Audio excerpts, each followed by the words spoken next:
नमस्ते सबको। और थैंक यू अगेन कि आपने ज्वाइन किया मुझसे।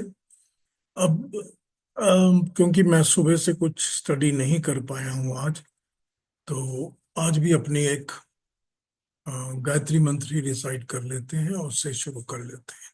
ठीक है। ओम भूर्भुवः स्वः तत्सवितुर्वरेण्यं भर्गो देवस्य धीमहि धियो यो नः प्रचोदयात्। उस परमात्मा से हम प्रार्थना करते हैं कि हमको इंस्पिरेशन दीजिए, हमको हमेशा ही प्रेरित करते रहें कि हम सन्मार्ग पर, अच्छे मार्ग पर चलें और आपके साथ बुद्धि द्वारा कनेक्ट करें। तो ये हो गई हमारी आज की स्टार्टिंग। और आज हमने 15 चैप्टर को शुरू करना है, 15वें अध्याय को, पुरुषोत्तम योग कहा गया है जिसको। अब उसके पहले अरुणा जी ने क्वेश्चन पूछना था, पूछ लेती हैं, उनका जवाब दे देते हैं, फिर आगे बढ़ते हैं। कहिए अरुणा जी। जी, मेरा ये सवाल तो कल आपका जो सेशन था वो मैंने पूरी तरह से सुना। और उसमें स्पेशली टुवर्ड्स द एंड एक डिस्कशन हो रहा था कि there is law of cause and effect. जो भी जिंदगी में हमारे होते हैं, जो भी अनुभव हमें आते हैं सुख या दुख के, वो हमारे ही कर्मों का इफेक्ट है। तो सुख और दुख की हर एक की डेफिनेशन तो अलग अलग है। It's a relative term. लेकिन जो आध्यात्मिक जर्नी हम कर रहे हैं वहां पे तो हमें ना सुख का अनुभव है ना दुख का अनुभव है, एक समभाव का अनुभव अपेक्षित है।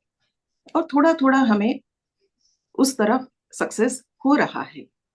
तो ये जो इफेक्ट है, ये कब किस कॉज का है? क्या सब कॉज एंड इफेक्ट खत्म हो जाते हैं तब ये बाय डिफॉल्ट रिजल्ट है? ये मेरे मन में सवाल है। देखिए, पहली बात तो ये है कि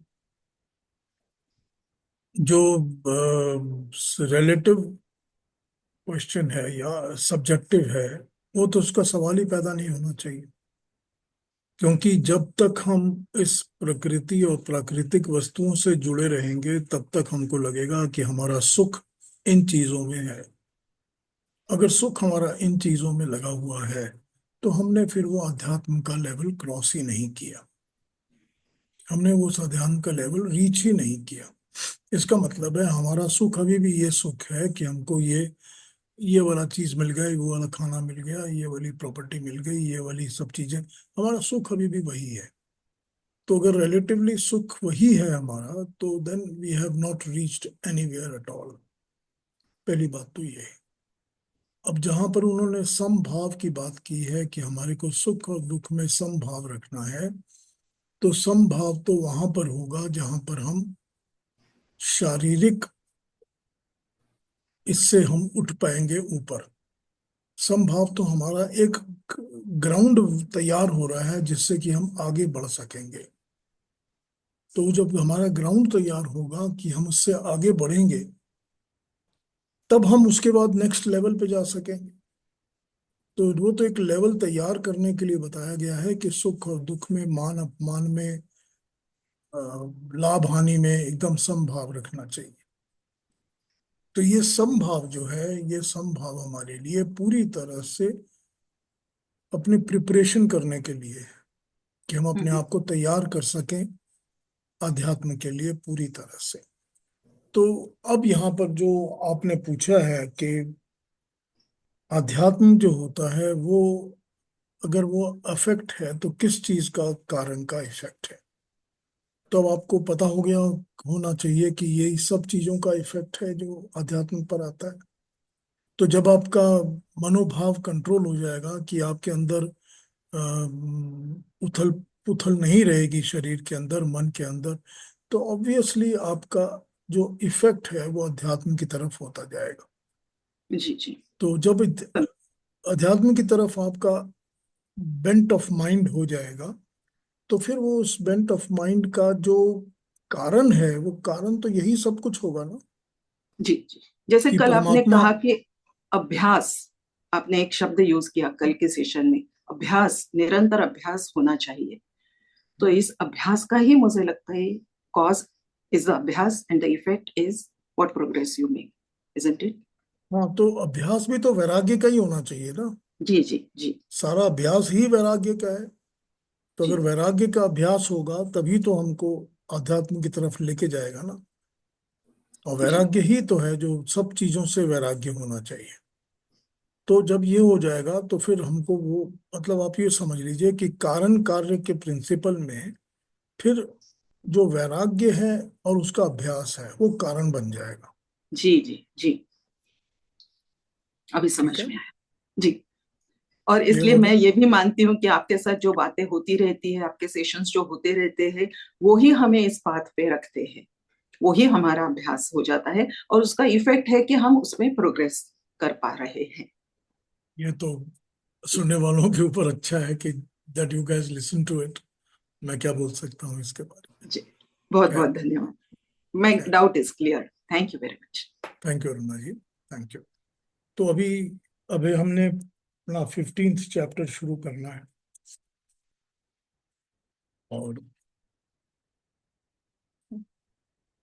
15वां अध्याय। तो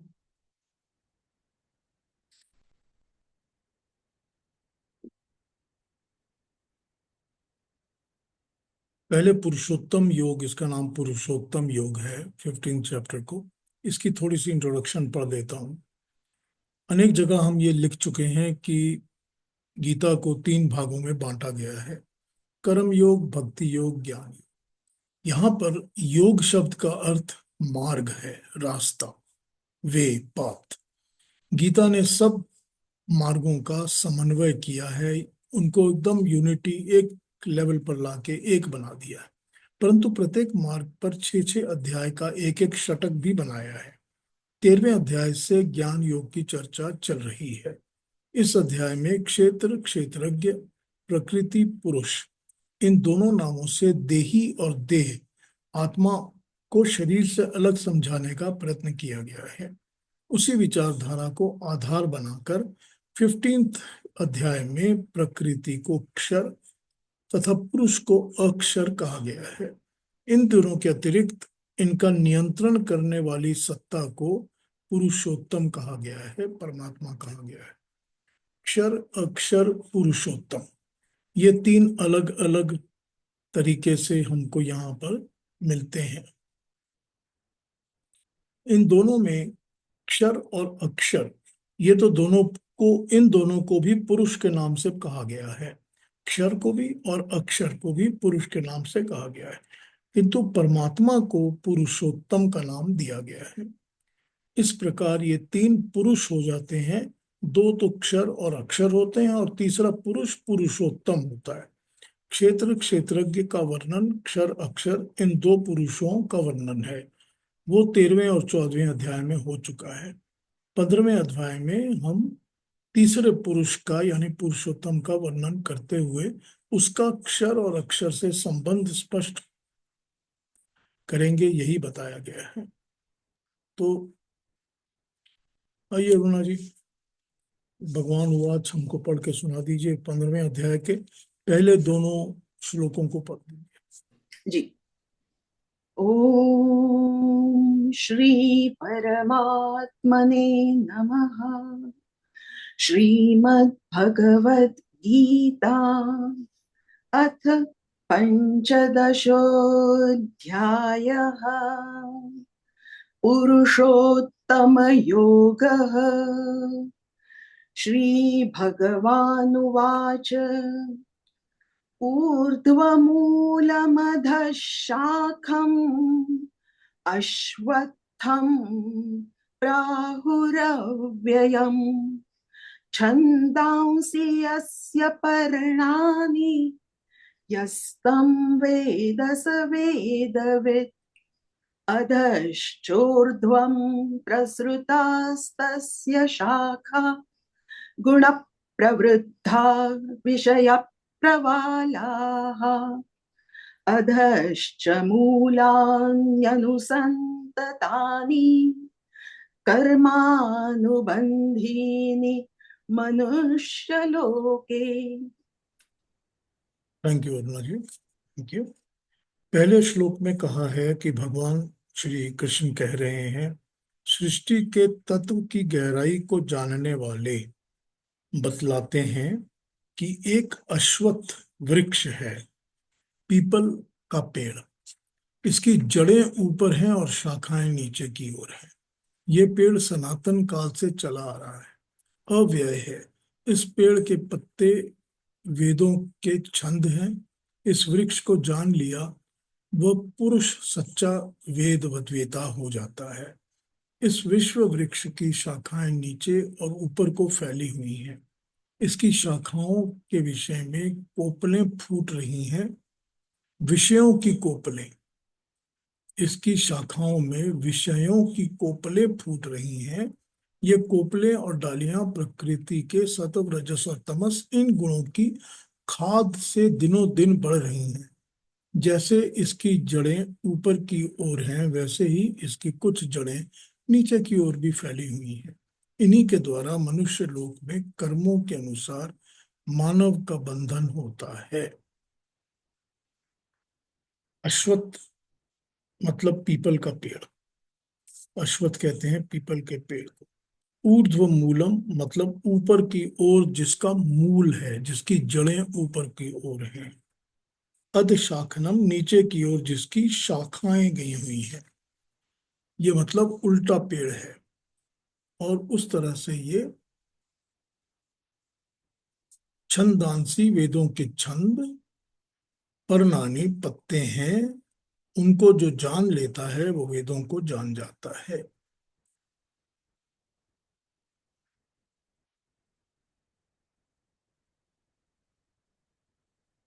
गुण प्रवृद्धा, गुणों से ही बढ़ने वाली, बढ़ती रहती हैं गुणों के कारण ही। ये उसका खाद है। खाद उसकी गुण है, जो हमने तीन गुणों के बारे में बात की है। विषय प्रवाला, इंद्रिय विषयों को कपोलों वाली। कपोल कहते हैं छोटी छोटे जो बीज निकलते हैं या फल का पहला अंश निकलता है, उसको कपोल कहते हैं। तो यहाँ पर बताया गया है कि ये कपोलों वाली उसी से फैली हुई है। कर्म कर्मनुबंधिनी, कर्म के अनुसार बंधन करने वाली मनुष्य लोक में। तो ये तो बड़ा क्लियर हो जाता है कि ये क्या समझाना चाहते हैं यहाँ पर। ये बताना चाहते हैं कि सृष्टि के तत्व को गहराई से जानने वाले, ये पूरा का पूरा वर्णन हमको उपनिषदों में मिलता है। उपनिषदों में बिल्कुल इसी तरह से वर्ड यूज किए गए हैं, जिसमें बताया गया है कि एक इस तरह का पेड़ समझो जो कि जिसकी रूट्स ऊपर की ओर है और डालियां नीचे की ओर है। और वो ऊपर जो रूट्स हैं वो शाखाएं नीचे की ओर हैं। जो पेड़ सनातन काल से चला आ रहा है, ये हमेशा ही ऐसा ही, पूरी क्रिएशन जो है ये इस पेड़ की तरह ही है। और इस पेड़ के पत्तों को समझ लो कि वेद के छंद हैं। जो इनको पढ़ लेता है, जान लेता है, वो उसको वेद वेता कहते हैं, मतलब वेदों का जानकार कहते हैं। जो इसको जान गया उसको कहते हैं। फिर ये बताया गया कि जो शाखाएं नीचे और ऊपर को फैली हुई हैं, इन शाखाओं में विषयों की कपोलें फूट रही हैं। विषय वो सब्जेक्ट, वो अट्रैक्शंस जो हमको खींचते हैं, हमारी इंद्रियों को खींचते हैं, वो सब विषय हैं। तो जो विषयों की कपोलें फूट रही हैं, तो जो विषय होते हैं वो नए नए नए नए बीज बनकर, फ्लावर बनकर, फ्रूट बनकर इन पेड़ों पे उगते रहते हैं। और हम उसी को कॉन्स्टेंटली चखते रहते हैं। जैसे कि हमने पहले पढ़ा था द्वासुपर्णा सयुजा सखाया वाले मंत्र के अंदर, कि वो जो एक पुरुष एक ऐसा है जो कि फलों को चख रहा है, और दूसरा जो है वो केवल देख रहा है। तो जो ये फलों को चख रहा है, सारी चीजों को चखता है, वो चखने वाला मनुष्य इंसान होता है या प्राणी होता है जो चखता रहता है। तो चख रहा है किस चीज को? यही वो कपोले हैं। यही वो छोटे छोटे छोटे छोटे बीज और छोटे छोटे फ्रूट्स निकलते हैं, जिनको वो चखता है। और ये कपोले जो हैं ये विषयों की कपोले हैं। विषय सब्जेक्ट, अट्रैक्शंस, हमारी अट्रैक्शंस की कपोले हैं जिनको कि सब के सब चख रहे हैं, हम लोग चख रहे हैं। तो ये विषयों की कपोले हैं जिनको वो चख रहे हैं।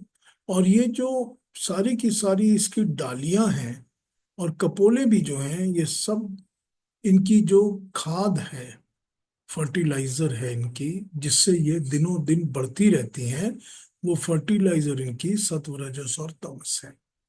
उनके गुण जो हैं वो गुण ही इनके फर्टिलाइजर हैं। तो उन फर्टिलाइजर से ही ये दिनों दिन बढ़ती रहती हैं। अब कुछ जड़ें इसकी नीचे भी हैं। मनुष्य लोग के कर्मों के अनुसार मानव का बंधन होता है। अब यहाँ पर ये जो इन्होंने लास्ट लाइन बताई है इसके अंदर, वो ये बताती है कि जो मनुष्य लोक में बंधते हैं, हम बंध जाते हैं, जो वो बंधते इसी से हैं कि हमको कर्मों से बंधन मिलता है। हम ऐसे कर्म करते हैं जो हमको बांध देते हैं। वही बात जो अभी अरुणा जी ने कही थी कि वो कॉज तो वही है ना। तो वो जो बंध जाते हैं हम, वो बंधने वाला काम हमारा हमारे कर्मों से ही होता है। और हम उन कर्मों से ही बंध जाते हैं, तो इस पेड़ के साथ हम बंधे रहते हैं। एक दो ट्रांसलेशंस और देख लेता हूँ, फिर आगे बढ़ता हूँ इस पे।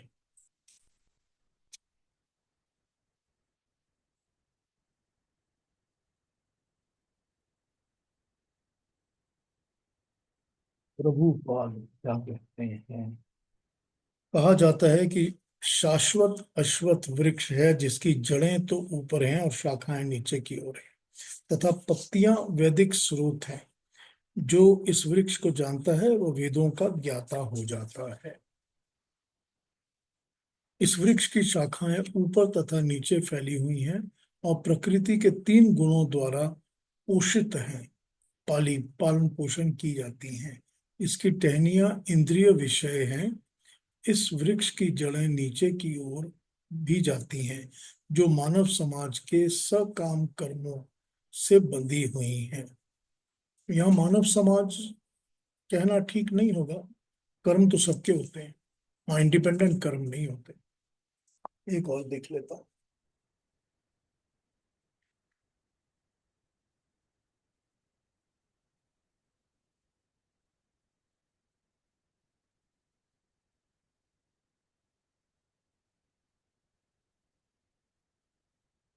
आदि पुरुष परमेश्वर रूप मूल वाले और ब्रह्मा स्वरूप ब्रह्मा रूप मुख्य शाखा वाले जिस संसार रूप पीपल के वृक्ष को अविनाशी कहते हैं, तथा वेद जिसके पत्ते कहे जाते हैं, उस संसार रूप वृक्ष को जो पुरुष मूल सहित तत्व से जान जाता है, वो वेद के तात्पर्यों को समझ जाता है। उसके पश्चात उस परम पद रूप परमेश्वर को भली भांति खोजना चाहिए।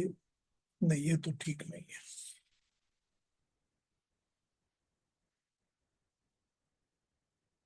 इस संसार वृक्ष की तीनों गुणों रूप जल के द्वारा बड़ी हुई एवं विषय भोग रूप कपोलों वाली देव, मनुष्य और तिर्यक आदि योनि रूप शाखाएं नीचे और ऊपर सर्वत्र फैली हुई हैं, तथा मनुष्य लोक में कर्मों के अनुसार बांधने वाली अहंता ममता और वासना रूप जड़ें भी नीचे और ऊपर सभी लोकों में व्याप्त हो रही हैं। बड़ा सिंपल सा इसका कॉन्सेप्ट है, बड़े सिंपल से बात समझाई गई है। हमने देखा कि ये हमने बोरो किया है पूरा का पूरा कॉन्सेप्ट उपनिषदों से।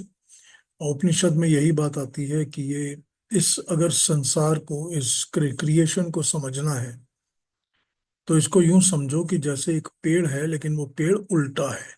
उसकी जड़ें तो ऊपर हैं, क्योंकि उसकी जड़ें जो हैं वो ऊपर से परमात्मा उनको सींच रहा है, और नीचे फैली हुई हैं उसकी जड़ें। और जो मनुष्य हैं वो नीचे हैं, तो नीचे से वो उन कपोलों को चखते रहते हैं, खाते रहते हैं।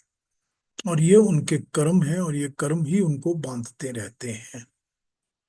तो ये इस तरह से इसका एक्सप्लेनेशन हमको समझाया गया है। आइए अगले दोनों श्लोकों को भी पढ़ते हैं। फिर देखते हैं कि क्या कहा जा रहा है इसमें।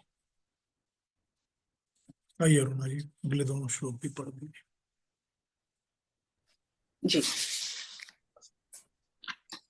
ये श्लोक सेकंड से त्रिष्टुप छंद में है। हाँ। न रूपमस्येह तथोपलभ्यते नान्तो न चादिर्न च सम्प्रतिष्ठा अश्वत्थमेनं सुविरूढमूलम् असङ्गशस्त्रेण दृढेन चित्वा ततः पदं तत्परिमार्गितव्यम् यस्मिन् गता न निवर्तन्ति भूयः तमेव चाद्यं पुरुषं प्रपद्ये यतः प्रवृत्तिः प्रसृता पुराणी। Thank you Aruna ji. Number 3 हमको कहता है कि जिस प्रकार के संसार वृक्ष का ये वर्णन किया गया है, ऐसे रूप वाला संसार वृक्ष यहाँ कहीं मिलता तो नहीं है। ना उसका ऊपर की ओर आदि मिलता है, ना नीचे की ओर अंत मिलता है।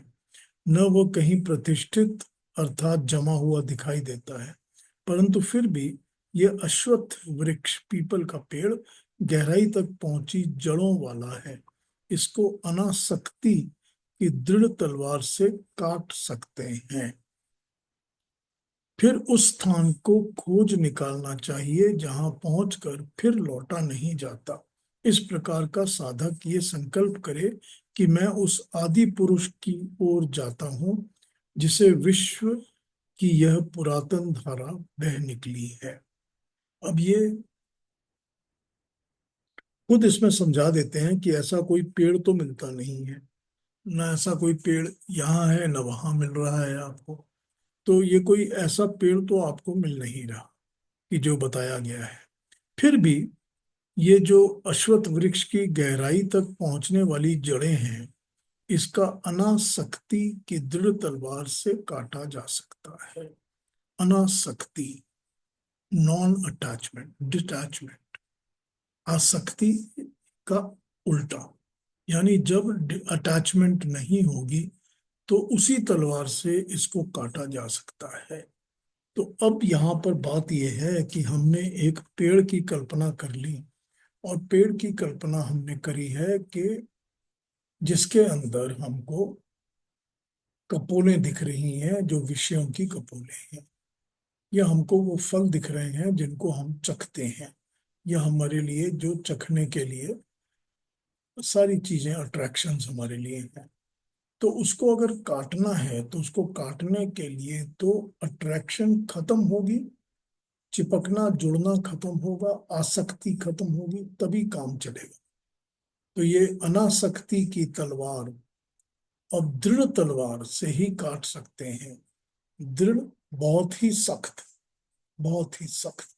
क्योंकि जब तक हम सख्ती नहीं करेंगे तब तक वो तलवार काम नहीं करेगी। और जो तलवार काम नहीं करेगी, वो सख्ती से काम नहीं करेंगे तो हमारा काम नहीं चलेगा।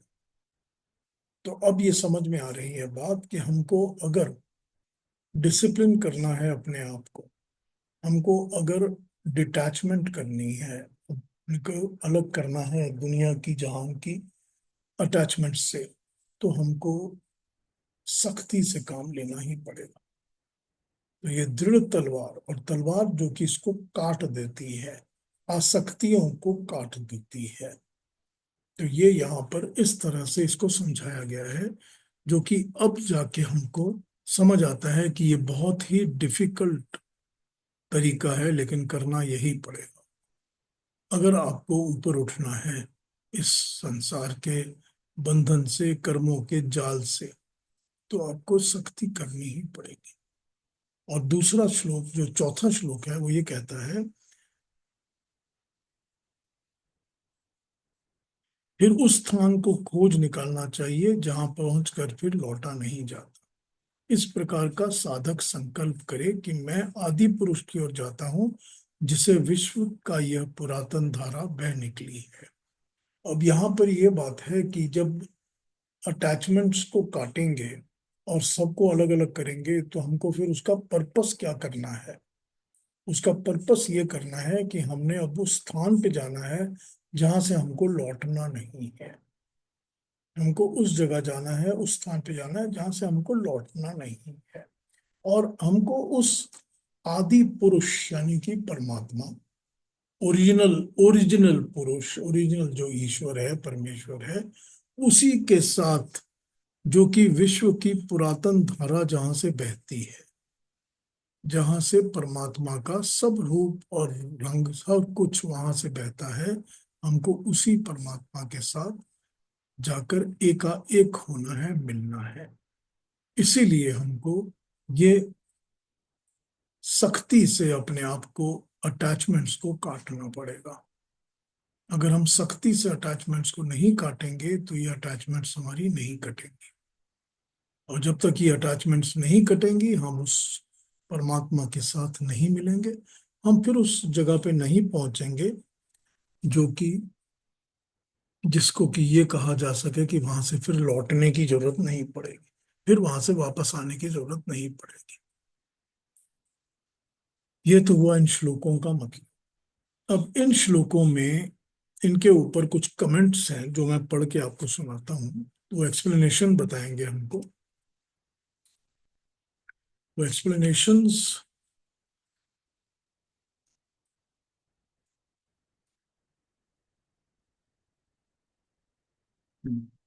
आइए इसको पढ़ के सुनाते हैं। इन श्लोकों का ब्रह्मांड परक अर्थ। इन श्लोकों में संसार को पीपल का वृक्ष की उपमा दी गई है। तीसरे श्लोक में यह कहा गया है कि ऐसा वृक्ष संसार में कोई देखने को तो नहीं आता, परंतु न दिखने पर भी उपमा का यह वृक्ष ऐसा विशाल है जिसकी जड़ ऊपर दूर तक पहुंची हुई है। अन्य वृक्षों की जड़ नीचे को होती है, टहनियां ऊपर को होती हैं। इसकी टहनियां नीचे हैं और जड़ ऊपर के हैं। इस उल्टे वृक्ष का अर्थ क्या है? अश्वत्थ वृक्ष प्रकृति का सूचक है। ये प्रकृति को आइडेंटिफाई करता है, बताता है। प्रकृति की जड़ जहां से ये प्राण लेती है वो ब्रह्म में है, ब्रह्म ऊपर है, इसलिए प्रकृति रूपी अश्वत्थ वृक्ष की जड़ ऊपर ब्रह्म में है। ये स्पष्ट है कि ये वृक्ष उल्टा है। ऊपर का क्या अर्थ है? क्या ब्रह्म आसमान में है? नहीं, ऊपर का अर्थ है ऊंचा, उत्कृष्ट, इस संसार से परे। ठीक ऐसे जैसे हम ऊपर के वर्ग शब्द का प्रयोग करते हैं। ऊपर के वर्ग किसी के सिर या पर थोड़े ही बैठे होते हैं। ऊपर का मतलब होता है उच्च श्रेणी, ऊपर की कैटेगरी। संसार रूपी इस अश्वत्थ वृक्ष की जड़ पर ब्रह्म में है, वह उत्कृष्ट है, ऊपर है, इसीलिए यह वृक्ष मानो उल्टा लटका हुआ है। इस वृक्ष की टहनियां नीचे को गई हुई हैं। जब वृक्ष उल्टा लटका दिया गया तब टहनियां नीचे की ओर हो गईं। संसार वृक्ष की टहनियां क्या है? प्रकृति के महान, महान से अहंकार, अहंकार से फिर पंच तन्मात्राएं, ज्ञान इंद्रियां, कर्म इंद्रियां, पंच महाभूत, मन, ये सब उस पेड़ की टहनियां हैं। ये टहनियां और इनमें से हर टहनी सत्व, रजस और तमस, इन गुणों की खाद को पाकर बढ़ती रहती हैं। टहनियों पर फूटी रही कपोलें संसार के शब्द, रस, रूप, गंध, स्पर्श, ये पांच विषय हैं। आत्मा को पाने के लिए को ज्ञान इसी वृक्ष को इसी वृक्ष की जड़ों को ज्ञान के खड़ग से काटना है। तो हमने इसी वृक्ष की जो जड़ें हैं या जो टहनियां हैं उनको हमने ज्ञान की तलवार से काटना है। दूसरे श्लोक में कहा है कि मनुष्य जन्म में जब इस रूपक को घटाया जाता है तब कर्म के बंधन के कारण ये टहनियां नीचे ऊपर दोनों तरफ जाती हैं। इसका मतलब ये है कि मनुष्य जन्म में कर्म के बंधनों के कारण मनुष्य उच्च योनि में भी जा सकता है और नीचे की योनि में भी जा सकता है। ये तो पक्की बात है कि कर्म से ही मनुष्य को योनि मिलती है, चाहे वो कभी ऊंची कैटेगरी में जाए या नीची कैटेगरी में जाए। वृक्ष की टहनियां जन्मों की योनियां हैं। इस उल्टे वृक्ष पर नीचे से ऊपर चढ़कर विषयों इंद्रियों के सहारे मूल प्रकृति में जाकर हम प्रकृति की जड़ को पकड़कर उसे काट डालते हैं, तब ब्रह्म के पास पहुंच सकते हैं। क्योंकि इस वृक्ष की जड़ नीचे नहीं ऊपर है, ब्रह्म में है। संसार में इस वृक्ष को अश्वत्थ कहा है। अश्वत्थ का अर्थ होता है यानी कि नहीं, श्व जिसका कल, और स्थिर रहने वाला। तो इसका मतलब हुआ जिसका कल तक भी टिकने का भरोसा नहीं है। जिसका कल तक भी टिके रहने का भरोसा नहीं हो, उसको अश्वत्थ कहते हैं। तो यहाँ पर यद्यपि ये कल तक भी नहीं टिकता, तो भी ये सनातन है, धारावाहिक रूप में लगातार चला आ रहा है। इसलिए इसे अश्वत्थ तथा अव्यय इन विरोधी गुणों से कह दिया गया है। अव्यय जिसका कभी खर्च नहीं होता, जो कभी स्पेंट नहीं होता, हमेशा रहता है। तो ये अश्वत्थ भी है जो कि टिकता नहीं है, और ऐसा भी है जो कभी मिटता भी नहीं है, बर्बाद भी नहीं होता, हमेशा टिका रहता है। तो यहाँ पर यह बताया गया है सृष्टि का व्यक्त रूप विनाशी है, अव्यक्त रूप अव्यय है, अविनाशी है। यही अर्थ है अश्वत्थ और अव्यय का। सृष्टि का व्यक्त रूप, वो जो हमको दिखता है, वो जो व्यक्ति की तरह हमको समझ में आता है, वो विनाशी है। वो बर्बाद हो जाता है, नष्ट हो जाता है, उसका विनाश हो जाता है, वो खत्म हो जाता है। लेकिन जो सृष्टि का अव्यक्त रूप है, जो कि हमको कभी दिखता नहीं है, वो अविनाशी है, वो परमानेंट है। यही यहाँ पर अश्वत्थ और अव्यय का अर्थ है। अब सातवलेकर जी ने इन श्लोकों को पिंड पर घटाया है। उनका कहना है कि हर एक मनुष्य के शरीर में स्नायु संस्थान यानी नर्वस सिस्टम है। ऊपर मस्तिष्क के अंदर इसकी जड़ें हैं, और समस्त शरीर में इनकी छोटी छोटी शाखाएं फैल रही हैं। मस्तक ऊपर है, जहां स्नायु संस्थान की जड़ है। स्नायु जाल नीचे शरीर में फैला हुआ है, इसीलिए उल्टा लटका हुआ वृक्ष है। जैसे ब्रह्मांड में प्रकृति का सब कार्य कलाप तथा सत्व रजस तमस इन तीन गुणों से चलता है, वैसे ही पिंड में भी इन तीन गुणों द्वारा ही बुद्धि तथा मन का व्यापार चलता है। ये नाड़ी संस्थान विषयों का ज्ञान कराता है। इसीलिए ये कहता है कि युक्ति युक्त है कि विषयों की कपोलों इन नाड़ी रूप टहनियों में फूल रही हैं। कर्म का इन नाड़ियों से संबंध है ही। इस वृक्ष की टहनियों को छंद रूपी पत्तों ने ढका हुआ है। छंद का अर्थ होता है वेद, और वेद का अर्थ होता है ज्ञान। पिंड के अश्वत्थ वृक्ष का अर्थ है अश्वत्थ, जिसे अश्व अश्व और थ जिसमें घोड़े ठहरते हैं। शास्त्रों में इंद्रियों को घोड़ा कहा है। इंद्रियाणि ह्यान आहु, इसलिए जहां अश्वत्थ का अर्थ है इंद्रियां, ये स्नायु संस्थान जिसमें इंद्रियां रूपी घोड़े बंधे हुए हैं। इस प्रकार जो लोग ब्रह्मांड तथा पिंड के विषय में के साथ बांधने वाली वासनाओं की जड़ें काट कर आदि पुरुष तक पहुंच जाते हैं, जहां से विश्व की धारा बह निकली है, वे मुक्त हो जाते हैं। संसार को वृक्ष की उपमा सिर्फ गीता में ही नहीं दी गई, उपनिषदों में भी कई जगह है। कठोपनिषद में भी कहा है। ऋग्वेद में भी इस वृक्ष के ऊपर बैठे दो पंछियों का द्वासुपर्णा में वर्णन हमें मिलता है, जिनमें से एक तो वृक्ष की टहनी पर बैठा उनके फलों को भोग रहा है, और दूसरा दृष्टा बनकर उसको देख रहा है। ट्री ऑफ लाइफ का वर्णन भी कुछ इसी तरह से बाइबल में किया गया है। परमात्मा ने इस फल भोग के कारण उसे पृथ्वी पर जन्म लेने के लिए भेज दिया है। ये हमको यहाँ पर अलग अलग एक्सप्लेनेशंस मिलती हैं।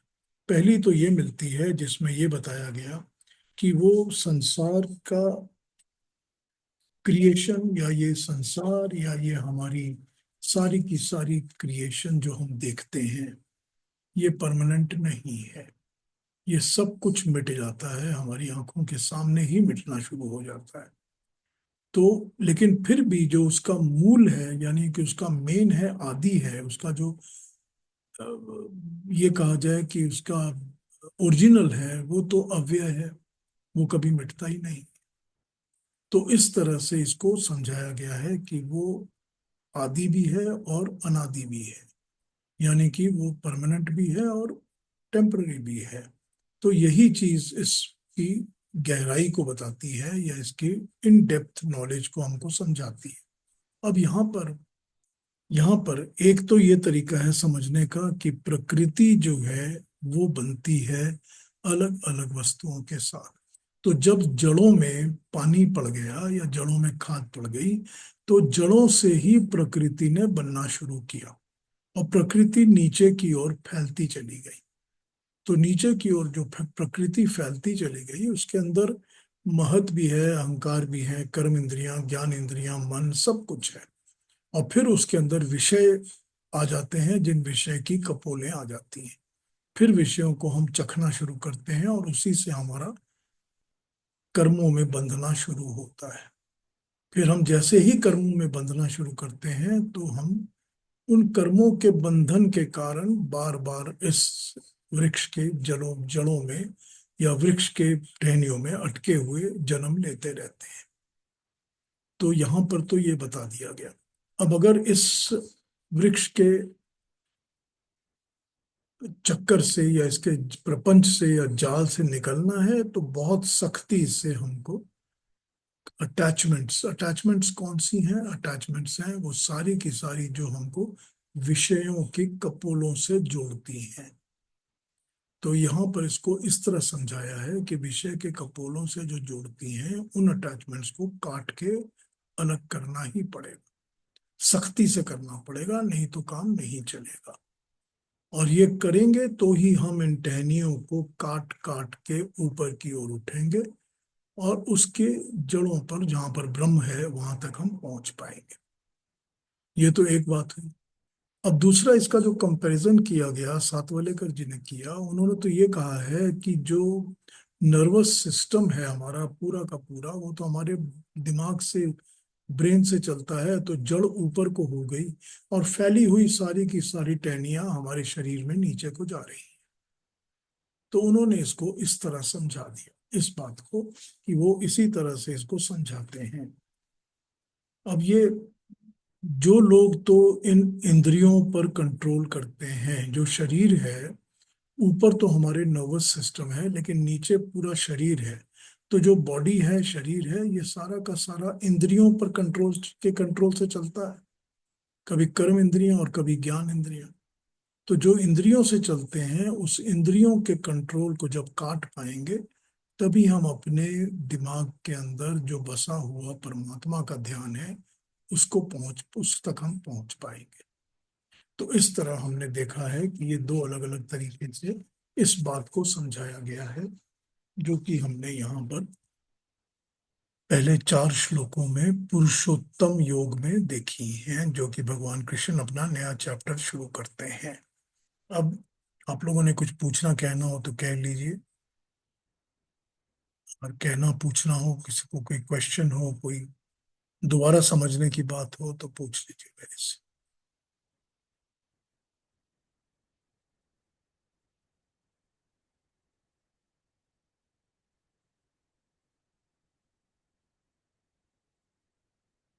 मुझसे आज ज्यादा बोला नहीं जा रहा है, तो मैंने पॉज दे दी है बहुत जल्दी। तो आप लोगों ने कुछ पूछना हो तो पूछ लीजिए, कहना हो तो कह लीजिए जी। इसके बारे में कुछ कंफ्यूजन हो या कोई चीज ना समझ में आई हो, तो भी पूछ लीजिए।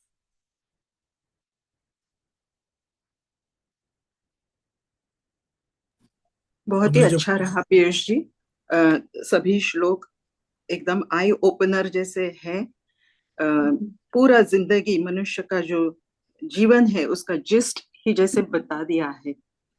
तो बहुत ही अच्छा लगा। दोनों सातोले ने जी भी जो कंपैरिजन की है वो भी बहुत ही प्रोफाउंड है, क्योंकि अल्टीमेटली विवेक ही है जिससे हमें काम चलाना है। और वो विवेक तो हमारी बुद्धि है। तो वो तो उन्होंने जो कहा है, जैसे परमात्मा अगर वहां पे है, सबको कंट्रोल करने वाला, तो हमारे शरीर में तो विवेक जो हमारा है, डिस्क्रिमिनेशन, वो ही हमें काम में आने वाला है और पूरे हमारे इंद्रियों को कंट्रोल करने वाला है। बहुत ही अच्छा लगा, स्पेशली आपने जो कमेंट्रीज एक्सप्लेन की, बहुत अच्छा रहा। बहुत बहुत थैंक यू धन्यवाद। Aruna ji, thank you, thank you. अब देखिए, बात यह है कि हम सब जानते हैं, ये शुरू से हमको भगवान कृष्ण बताते आ रहे हैं कि हमारी इंद्रियों पर हमको कंट्रोल होना चाहिए। ये बिल्कुल शुरू से भगवान कृष्ण हमको इसमें बताते आ रहे हैं कि इंद्रियों के ऊपर निग्रह करो। इंद्रियां जो होती हैं वो घोड़ों की तरह होती हैं, जहां घास मिल जाती है वहां चरने के लिए रुक जाती है, और जहां वो घास चरेंगी वहीं वो अपने मन से काम करेंगी, और वो भटकती रहेंगी। तो अगर भटकती रहेंगी और वो अपने मन से काम करती रहेंगी तो हमारी विवेक की बात वो नहीं सुनेंगी। जो हमारा दिमाग के अंदर का जो पार्ट है उसकी वो बात नहीं सुनेंगी। तो नहीं सुनेंगी तो फिर वो हमारे कंट्रोल में नहीं रहेंगी। अब ये तो भगवान कृष्ण शुरू से बताते ही आ रहे हैं इस बात को। तो यहाँ पर अगर इस चीज को समझा जाए कि वो बात यूं भी समझाई जा रही है तो उसमें कोई अर्ज नहीं है। वो एक ही बात समझ सकते हैं, उसको भी हम इसी तरह समझ सकते हैं। और अगर इन डेप्थ दूसरी तरह समझना चाहें तो फिर वो दूसरी तरह हम समझ सकते हैं, जो कि हमको ये बताता है कि जो ये सारी की सारी प्रकृति है वो अलग अलग वस्तुओं की बनी हुई है। उसी से तो हमको अपने आप को डिटैच करना है ना। उस प्रकृति से ही तो अपने आप को डिटैच करना है, तभी तो हम परमात्मा तक पहुंच पाएंगे। बहुत अच्छा पीयूष जी, बहुत अच्छा। कंट्रोल थैंक पहले ही अपने आप पे करना सीखें। हाँ, यही बहुत तो कंट्रोल जरूरी है। आपने करवा दिया बहुत चीजों पे। भगवान कृष्ण ने करवा दिया जी। मैं भगवान कौन? कृष्ण हमारे लिए आप ही बन के आ मैं गए। कौन? नहीं नहीं, मैसेंजर ऐसा तो है ना, ऐसा कुछ नहीं, हमारे लिए ऐसा हैं। कुछ ऐसा कुछ नहीं। हाँ, क्या कहेंगी युक्ता जी? हाँ नहीं, बहुत अच्छा लगा। बहुत अच्छी तरह से आपने समझाया। और यहाँ पर ये जो एक वृक्ष की उपमा दी ना, और बात तो वही जैसे आप कह रहे हैं कि शुरू से ही गीता में यही हम हर चैप्टर में यही देखते आए हैं कि भी कैसे उस अपने पर कंट्रोल करना है, आसक्ति से कैसे हटना है। तो अब ये जो उल्टे वृक्ष की उपमा दी ना, बहुत अच्छे, बहुत अच्छा लगा। बात तो फिर वही है जैसे आपने कहा कि भगवान कृष्ण हमेशा से यही कहते आ रहे हैं कि इंद्रियों पे कंट्रोल कैसे करना है। Very nice. ये हमने हमने वही जब ना। कठोपनिषद पे अपना ये किया था, सेशन किया था, तो उसमें हमने इसको कवर किया था, कठोपनिषद पे। हाँ तो जी, हाँ जी। वहां भी हमने इस पर बात की थी। तो खैर, हम्म। हाँ जी, और कोई कुछ पूछेंगे, कहेंगे? आ, एक पीपल का पेड़ जो आपने कहा था, is it the same as banyan tree? No, banyan tree is not the peepal का पेड़. Banyan is like oak, whereas the peepal का पेड़ is the one that has the leaf that is pointed to the front, and the bottom it is pointed out. That is people का पेड़. People का पेड़ um, Roots does outside. not have any fruits per Yeah, se. yeah. uh But when you said roots are up, so I assumed probably this is called banyan tree is also called people because there is a people tree. So I was kind of confused.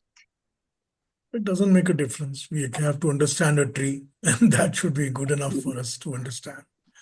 Doesn't make a difference whether you take this tree or that tree. They're all eventually the same. People का पेड़ जो Thank you. होता है वो ज्ञान वर्धक होता है. They say if you sit under the tree, you can get knowledge. Probably this is the significance of knowledge. हाँ। Mm, mm. हाँ जी, इसे साइंटिफिकली भी एक्सप्लेन किया गया था ना हाँ बिल्कुल ठीक कि बात. it activates the brain cells, so Yes, that's correct. yes, It so activates the absorption. brain cell. You're right. Yes, yes. Thank you. Thank you Sita ji, thank you. हाँ जी, और कोई कुछ कहेंगे? पीयूष जी, मेरे को कुछ शेयर करना है। हाँ बताइए ना, ये इंदिरा बहन बताइए। वो हमारे जो स्टूडेंट्स होते हैं उनको हम आइडेंटिटी लैब्स में लेके जाते हैं, हाँ जी।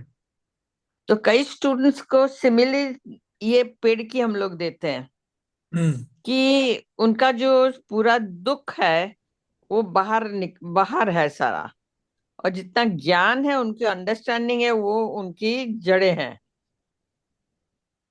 ठीक है। तो तो फिर उनको समझ में आ जाता है कि वो दिखावा जो दिखा रहे हैं बाहर में, वो सारा खाली दुख ही दुख दिखा रहे हैं।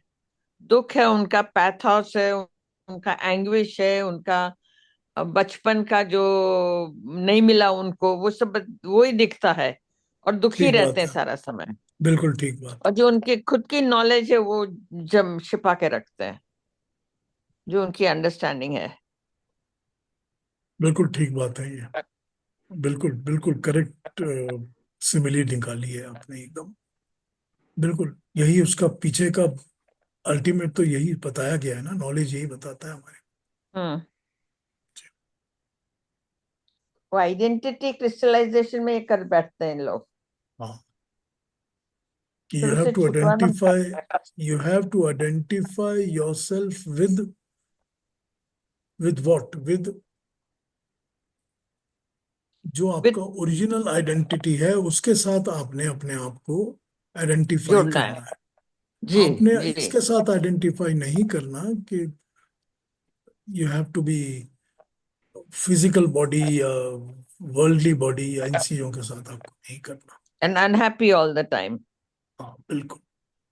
You have to move towards spirituality at some point of time to get in yes, touch with yourself. That is your originality, Yes. That is your originality. हाँ जी, और कोई कुछ कहेंगे? तो मेरे को तो बहुत खुशी हो गई सुन के। ये ये सिंबल मैंने आज से 15 साल पहले एक स्टूडेंट को दिया था। ठीक बात, ठीक। हाँ जी, और कोई कुछ कहेंगे? Anything else? तो फिर अगले बार मिले, नेक्स्ट सैटरडे। अगले सैटरडे आप पीयूष जी कहाँ होंगे? अगले सैटरडे मैं केतु जी के घर पे ही होऊंगा। संडे को मैं कलकत्ता जाऊंगा और सैटरडे को मैं यहीं पर हूँ। ठीक है, चलिए, चलिए नमस्ते आप सबको, रेस्ट थैंक कीजिए। यू।